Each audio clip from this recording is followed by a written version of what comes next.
In Syria, could you please just bring us up to date on the situation there? When you arrive in Syria, you will be very surprised because the facts here are not connected at all with the things that the big medias are talking in Europe and the US. Because you think there is a kind of civil war or an uprising and mass repression, but there is not at all things like that in Syria. The Western countries are preparing a conventional war here in Syria, and they begin to send some fighters. Much of them are from Arab countries and also some Pashtun from Afghanistan and Pakistan. And these people try first to create an Islamic Emirate at the Jordan border. They fail. After that, they try to organize big ambush against the Syrian militaries, and now they organize some attacks inside the towns to kidnap people, kill them, and cut them in pieces. It's absolutely terrific.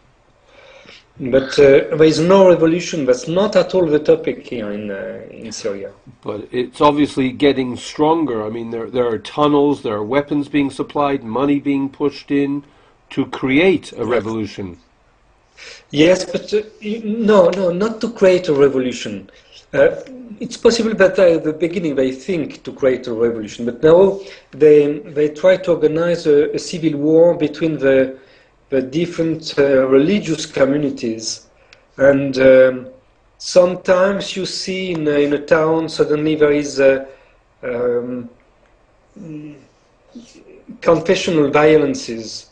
It was, for instance, the case in Banyad, near the Lebanon border, 2 months ago.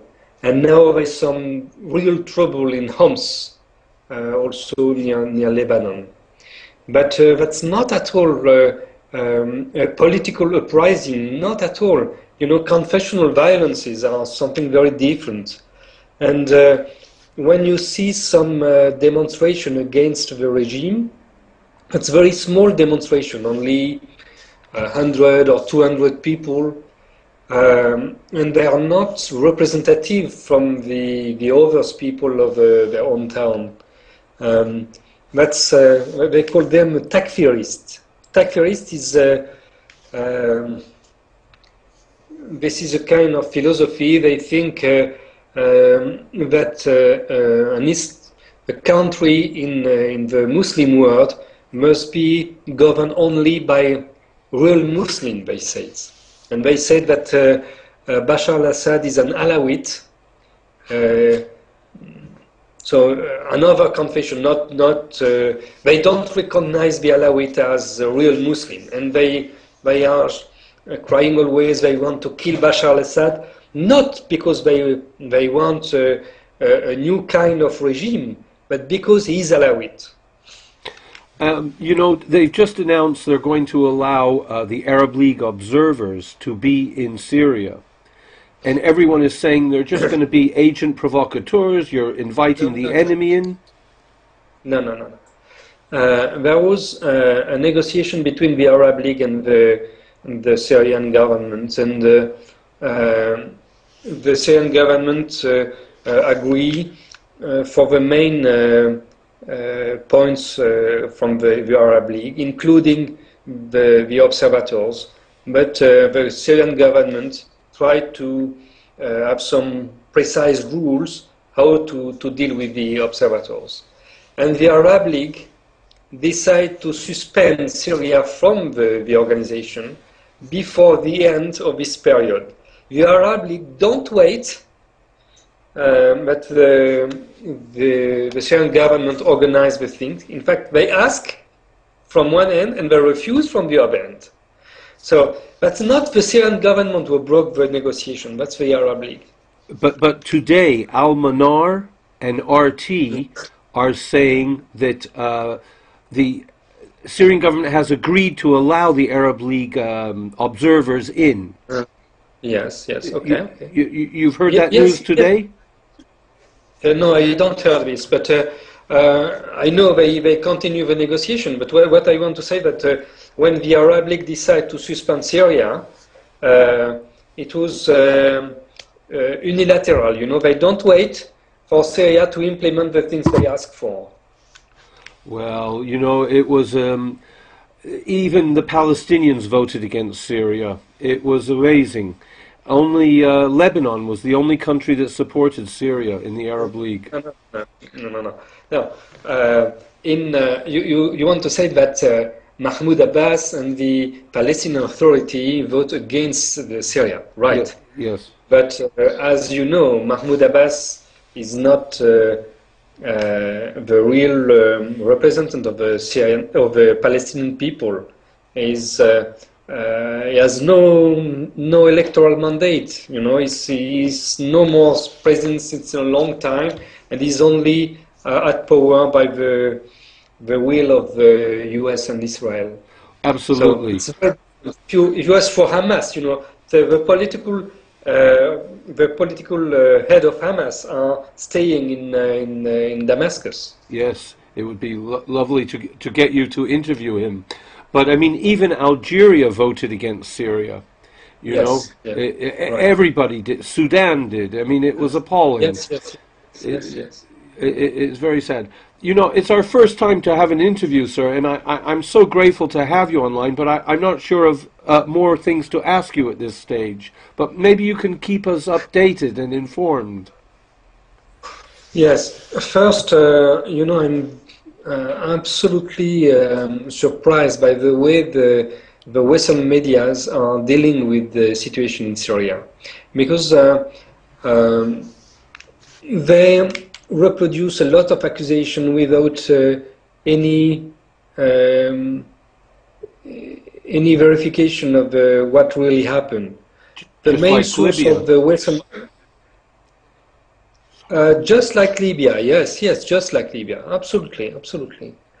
But the main source of information is the so-called Syrian Observatory of Human Rights based in London, and in fact, this group.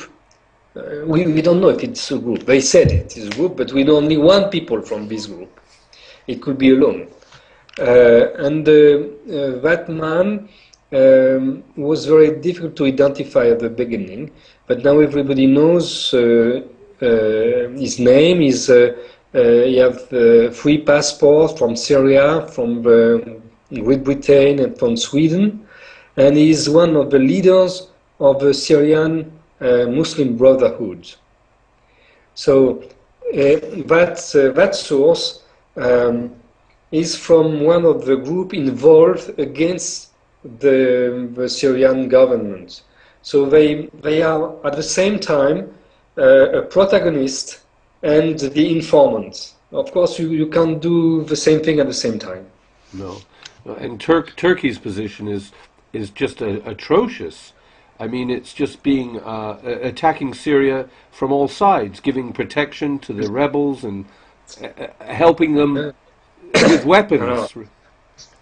First, I think there is very few rebels. You know, they will probably develop as rebels, but now there is very few people in such rebels. There is a lot of mercenaries coming from outside, and very few rebels from inside. And the position of Turkey, you know, first we forgot with some words at the Davos conference and about the Freedom Flotilla. We forgot that Turkey is a member of NATO. So Turkey now acts as a member of NATO, and the Erdogan government is not at all free from NATO. You know, now they decide to transfer all the NATO bases from Spain to Turkey, and also they built in Turkey some new systems to monitor what is happening in Iran. So now Turkey is the biggest NATO basis, in fact. Amazing. You know, Assad yesterday, he was dressed in fatigues and there was a big military maneuver and live ammunition. They are ready for war, it seems, in Syria. Yes, of course, and this situation is very different from Libya, because in Syria they had the knowledge of what is a war. You know, because they have done a lot of wars against Israel and also to support Lebanon against Israel. So this region is always at war since 60 years. So it will be much more difficult on the military level against Syria than against Libya.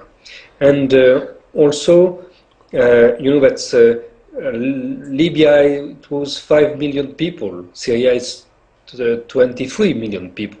So it's much bigger. And Libya was totally alone and don't want to attack NATO. They try to protect themselves, but they don't want to attack NATO. But if NATO will attack Syria, Syria has a lot of friends, especially Russia, Iran, and China. So they will have a big military support.